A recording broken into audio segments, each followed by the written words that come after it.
Previously on part 1 of our Prince Edward Island adventure. With our truck and trailer, we left Ontario for Prince Edward Island. We arrived at our first P.E.I. destination at Cedar Dunes Provincial Park. We stayed here for 3 nights and explored the area around. Oh, the good hockey game is the best game you can name. We took in a Kaylee, a Stomp and Tom dinner theatre show, had lunch at the Canadian Potato Museum, visited North Cape, and checked out a few lighthouses. This is part 2 of our 3-part P.E.I. video series.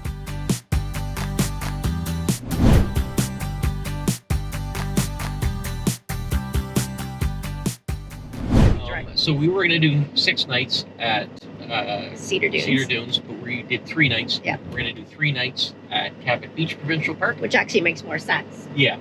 And then we're going to head to Brudenell after that. So now we'll be able to check out everything around Cabot Beach Provincial Park and see what that area has to offer.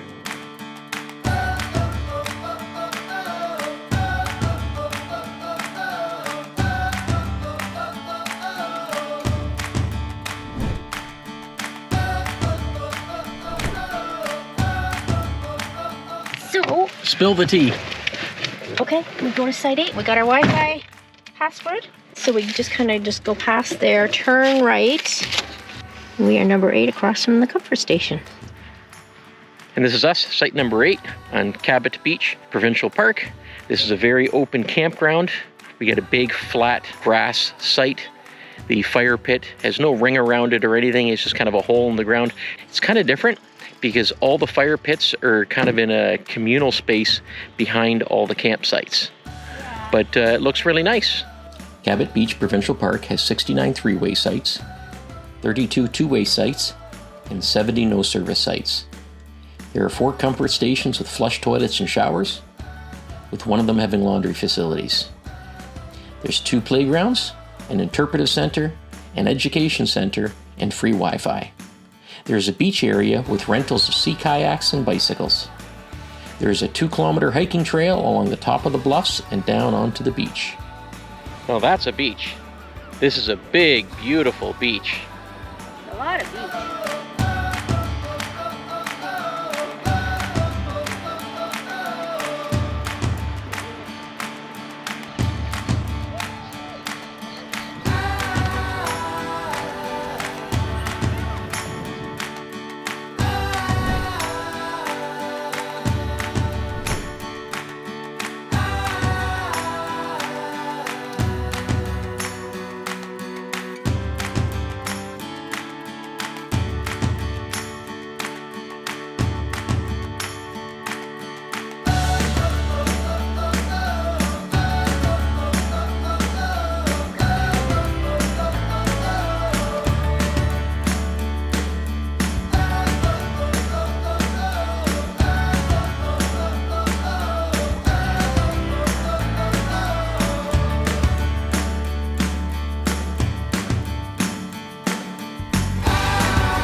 We are at the Bottle House in Cape Egmont, P.E.I.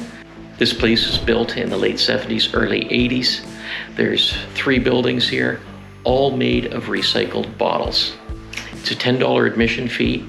When you get in, they give you a pamphlet, and it gives you a little tour of the place with some little secrets in each place to see if you can find them. So it makes it kind of fun, especially for the kids. In this building, the chapel, it's mostly made of liquor bottles. And of all the bottles, there's only 4 of them that are blue. So we have to try to locate the 4 blue bottles. If it feels like something's dragging. Did you locate the 4 blue bottles? There's 2 over here. Oh, there's one. Here's another. Not sure I didn't fully log. Cheryl's up on the altar. I see a blue bottle. Yeah. A blue bottle right there.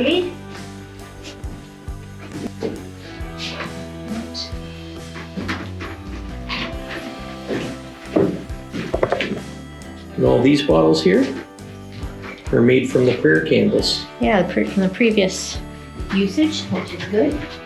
Oh, that could be a moon. Hiding.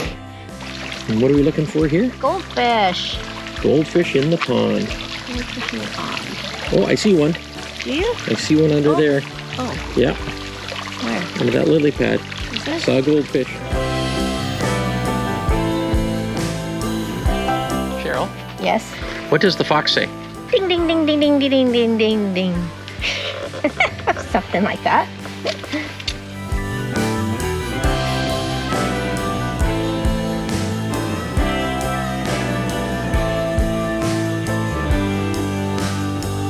Pass me the bottle, yeah, 'cause I ain't nearly halfway through. Just trying to get over you. Just pass me the bottle. What are these plants, Jamie? They're roses, wild roses. Those are the rose hips. Rose hips. Look like tomatoes.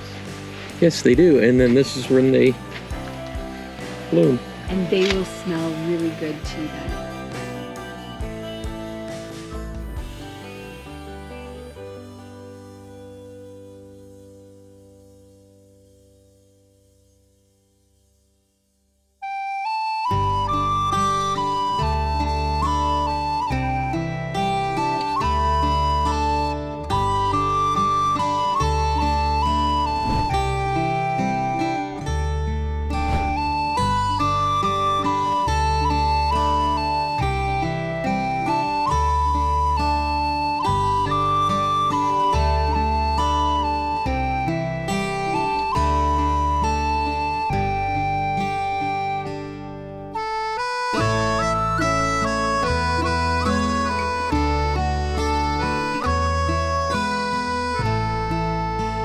This is Spinnaker's Landing in Summerside, P.E.I. A lot of neat little shops to check out. What I liked a lot is just over here, they have what I like to call husband seating. So I got to sit there and enjoy my coffee while Cheryl went and checked out all these cute little shops. For those of you looking for some Saturday morning fun, there's the Summerside Farmers Market, Saturday mornings from 9 till 1. It's an indoor market, so it's great if it's a rainy day. There's a lot of things to choose from. Come on down and check it out. All right, so it's 7.2, That's on the right, Dave. It's soft. We photographed it on our right.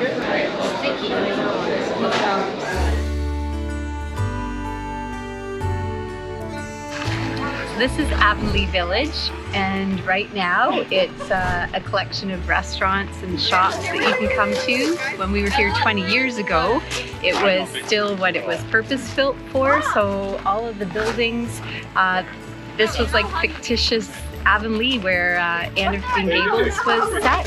So there's a train station over there, that's where Anne would have arrived, and there were people in costume here in first person. They were actors pretending to be all the different characters from Anne of Green Gables, and then throughout the day there would be little skits that we would go around and listen to, and they'd act out all the scenes from the book. So this is really a little sad. It is sad. Mm-hmm.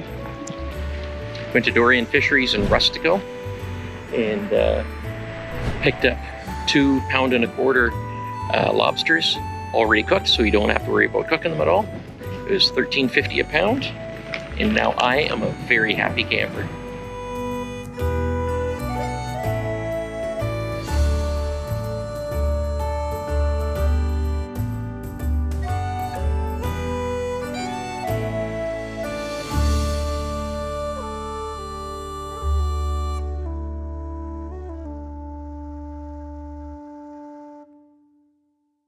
Now for the fun time, dumping.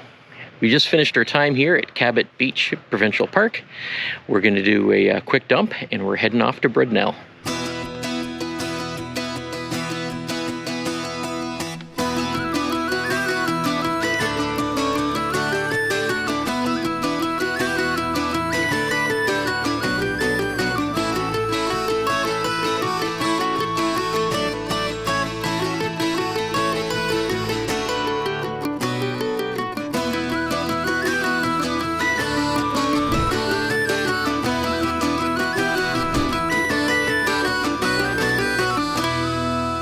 And this is us, Brudenell Provincial Park, site number 35. Now this is the camping we're used to. This is much more familiar to us, more like Ontario parks. We're in a wooded setting. We have a huge site here. It's well treed, we get some nice shade, very little wind. Everywhere else we've been at on this island, a lot of wind. So this is nice, we can do a full setup here. And we have Jamie and Kelly right next to us. They're facing us, it's like we have one massive site. Brudenell Provincial Park is on the shore of the Brudenell River and is the largest provincial park in eastern P.E.I. It has 25 three-way sites, 32 two-way sites, 37 no-service sites. It has 3 comfort stations, all with flush toilets, 2 with showers, and 2 with laundry. There is a heated swimming pool, a playground, and an activity center. There are also several hiking trails.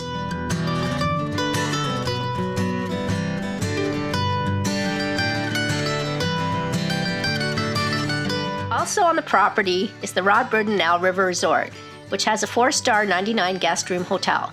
There is also 16 2-bedroom cottages, 2 18-hole golf courses, a pool, marina, tennis courts, and horseback riding.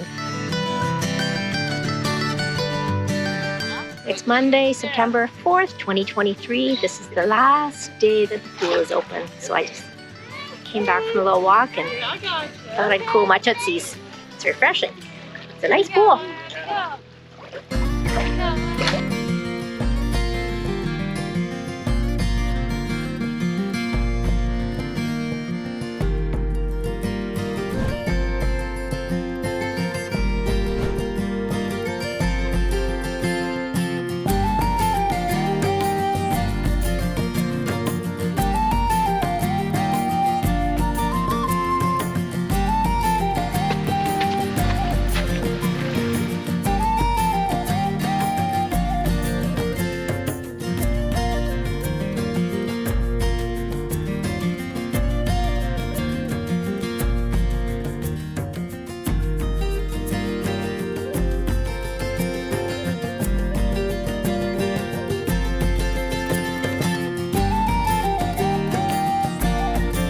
Very nice here.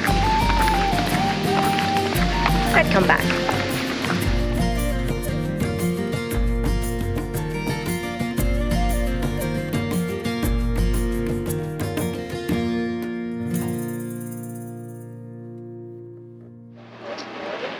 Let's check out Charlottetown.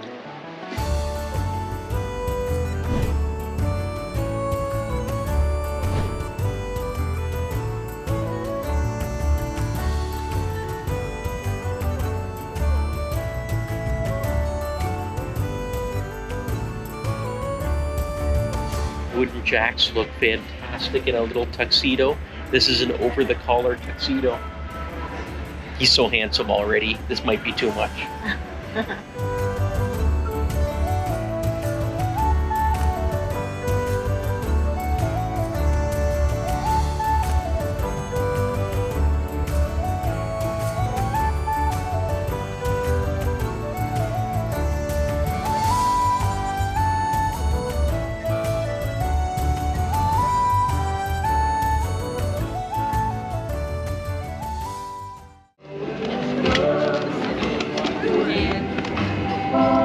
Every moment just my secret.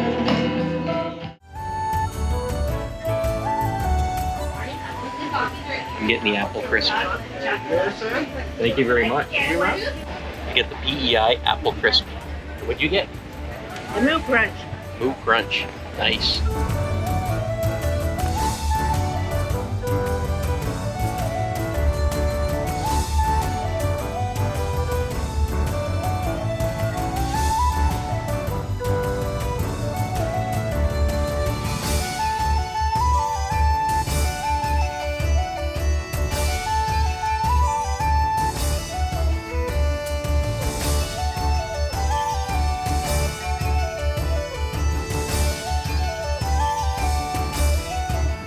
So if you're not in the mood for seafood and you're craving some Italian, Piatto is the restaurant for you.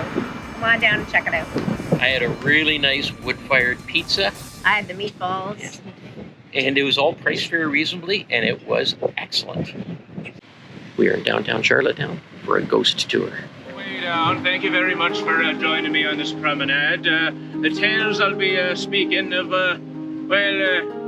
some are shrouded in mystery, but there's a great deal of truth to most of them. I'll not give you my name. The Gaelic settlers here on Prince Edward Island often believed that your name held a great power. And if you gave your name all willy-nilly to any passerby, well, it could be one of the spirit or the wee folk.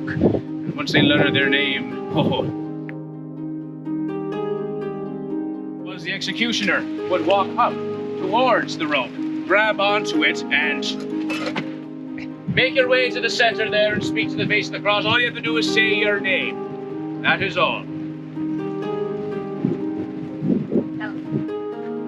You hear it? Very good. I should also note as well that if someone's in the circle, you best stay out of it and let them go through the process. It is only right after all. You'll get your turn soon enough. Very good. Right in the center there. Carol. You heard it, didn't you? That was a good reaction. Very good. Really? Well, this area is quite a mysterious region itself. However, the water bears its own set of mysteries, certainly. One mystery, certainly, we would call the Phantom Ship of the Northumberland.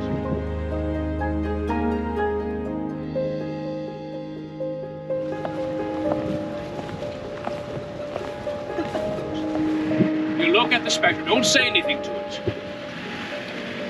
Look it and go.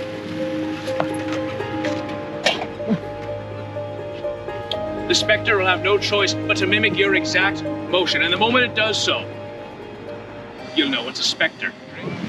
And they're found in trees and under hills and such. For the most part, they live underneath us in their own little world. And that was undisputable fact. Whether you believe it were spirits from the other side, it's not for me to say, but it was fact. That 7 people died, 4 of which were women and 3 were members of the congregation. It was decided by the minister that this was not an ill omen at all, that it was merely these 4 women, one tolling the bell 7 times to signal the passing of these poor souls, the women of the congregation. And that's where I leave you here, folks. I do hope you enjoyed the tales I was spinning. Believe it or not, this is my first attempt at the ghost tours. And I'm very happy to have you be my first group of guests so I can share these stories. I'm quite, thank you, folks.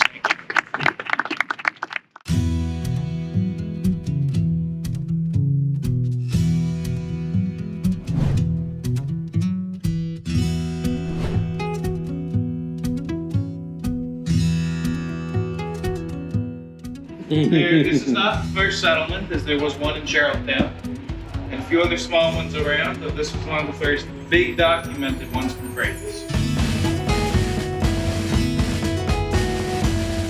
Actually, compared ranges. That's where it ends. I used to get this first try. This is not how it's supposed to go. There we go.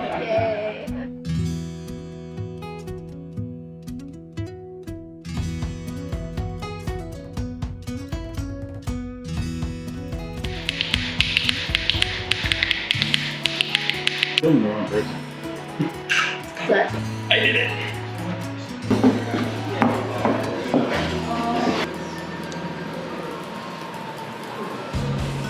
How'd you enjoy your time here?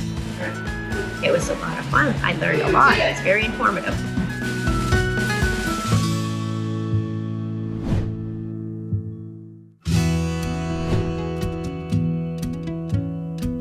So you come out here and you pet the goats, and then you want to wash your hands.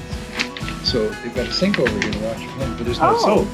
So you have to go into the store and buy some soap, which comes from the goats. Circle of life.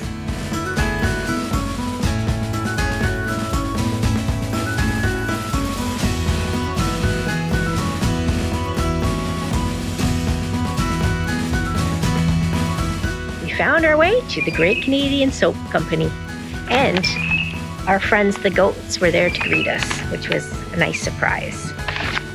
And I got some soap, made of goat's milk, of course. We're at some more little shops. I gotta say, Jamie, Kelly, and Cheryl love their puttering and browsing in little shops. It's killing me. Anyway, I then go around, check out some other stuff, get a little bit of footage, because I'm telling you, it's killing me. Anyway, let's look at this beautiful area. We're in St. Peter's Landing, and these are the shops of St. Peter's Landing. And right across the street is a beautiful open bay.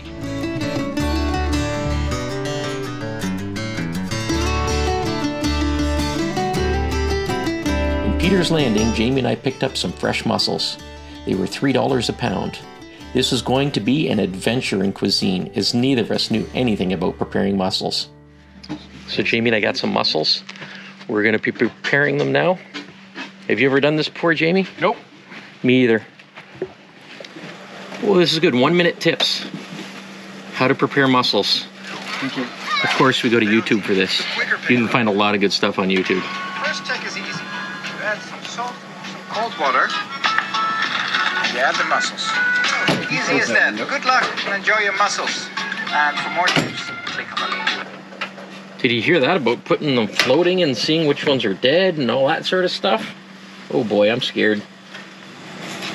I don't have a lot of faith in what we're doing here. Well, in 8 hours we'll know. They say you can steam it over some beer. So I've got some Upstreet Commons Pilsner beer, brewed here on P.E.I, because I figured, what beer are you going to use? Got to use P.E.I beer. So this is my contribution to it. I don't think we need all this beer, so we need to get rid of some somehow. I thought about dumping it, but I don't want to be wasteful, so I guess I don't know, I'll try it. I've never tried beer before, but I'll try it for you guys.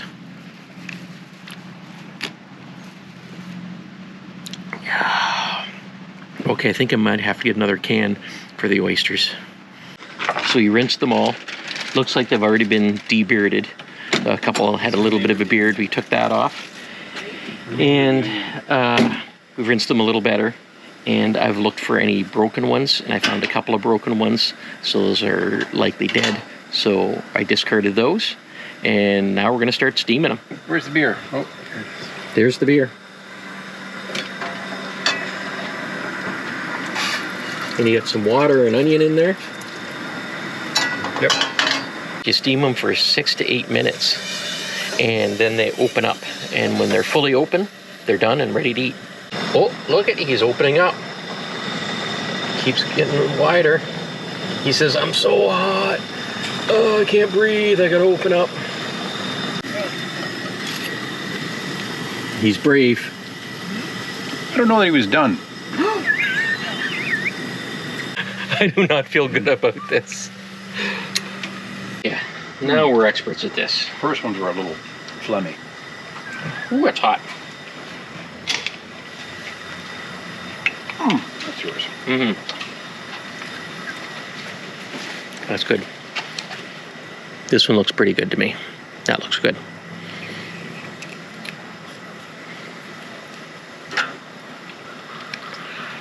Mmm. Mussels are full of protein. They'll give you mussels. Well, we survived the night without any stomach issues, so I guess we did okay cooking the mussels. So we're kayaking in salt water right now, something we're not really accustomed to, but it isn't much different than regular fresh water. We're on the Brudenell River. I think we're going to try to go around Brudenell Island and go into, I think it's called Nortons Creek. Nortons Creek. And seems like in there. This is the greatest day for kayaking, but we've been so busy here that we haven't had any other chance to kayak. So we're doing it when we can.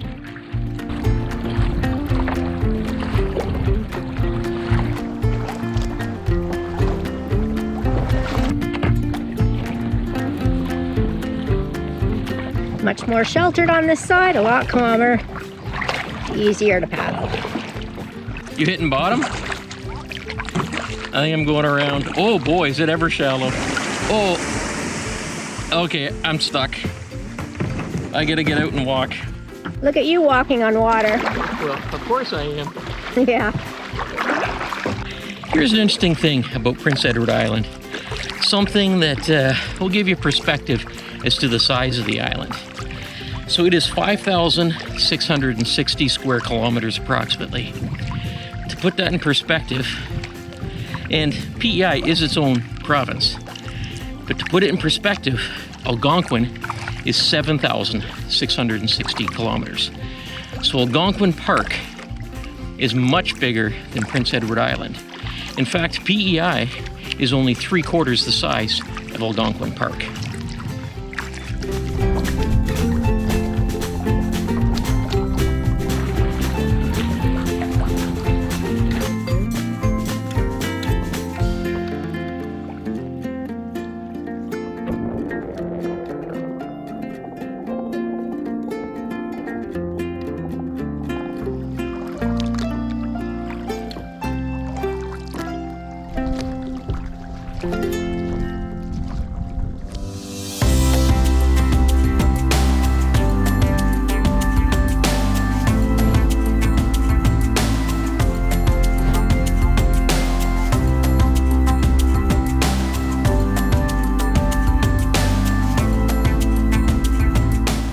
Hurricane Fiona did a real number around this area. Everywhere we go, we've got these tree stands, the trees knocked down all over the place.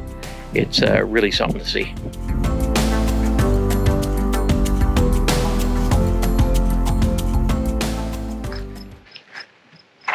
Well, Cheryl, how's that for a loo review?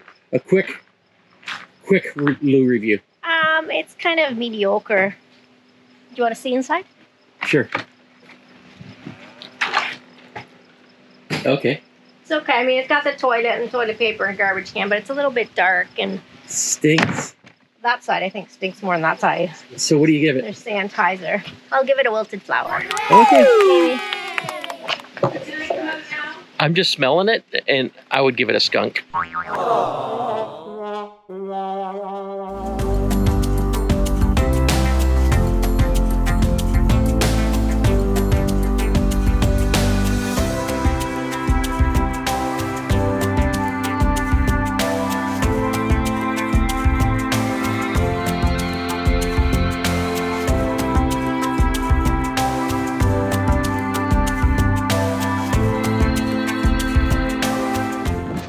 Amazing boardwalk.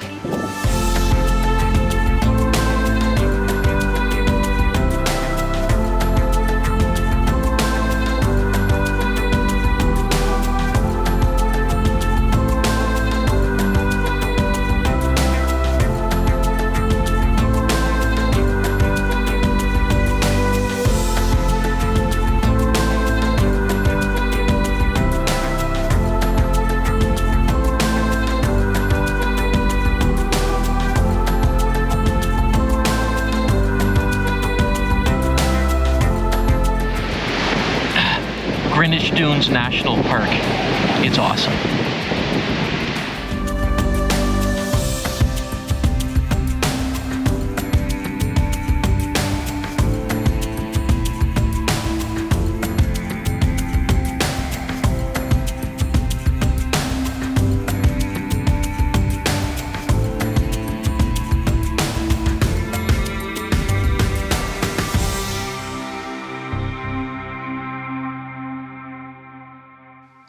That about wraps up part 2 in this 3-part P.E.I. video series. Here's what's coming up next week in part 3. And he got 2 of these little fellas. Oh, he's got 2. Well, yeah, lucky.